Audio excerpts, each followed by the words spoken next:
Guys, একদিন white বিড়ালের ছানা তার সৎ মায়ের সবগুলো চুল কেটে নিল।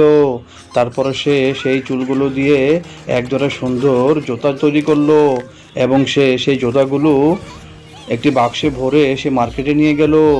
আর এর মধ্যে তখন তার সৎমা ঘুম থেকে উঠে যায় এবং সে উঠে থেকে তার মাথায় কোনো চুল নেই। তখন সে খুব রাগান্বিত হয়ে যায়। আর এর মধ্যে হোয়াইট বিড়ালের বাচ্চাটি সেই জুতাগুলো নিয়ে একটি শপে চলে আসে এবং শপের লোক সেই জুতাগুলো পেয়ে তাকে অনেকগুলো টাকা দিয়ে দিল। তখন সে সেই টাকাগুলো নিয়ে একটি মেশিন কিনে নিয়ে এসে বাসায় ঢুকলো। বাসায় ঢুকতেই তার সৎমা তাকে বেঁধে অনেক মারলো এবং তার শরীরে কালো রং মেখে তাকে কালো বানিয়ে রাস্তার এক পাশে ছেড়ে দিল। এর মধ্যে তার বাবা যখন আসতেছিল তখন তার বাবা দেখে যে কতগুলো কুকুর সে বিড়াল ছানাটাকে আক্রমণ করেছে। তখন তার বাবা সেই কুকুরগুলোকে সরিয়ে দিয়ে তার বাচ্চাটিকে নিয়ে এসে বাড়িতে চলে আসলো এবং সে বাড়িতে এসে তার ওয়াইফকে বেধড়ক মারতে থাকলো এবং তাকে শেষমেশ পুলিশ দিয়ে ধরিয়ে দিল।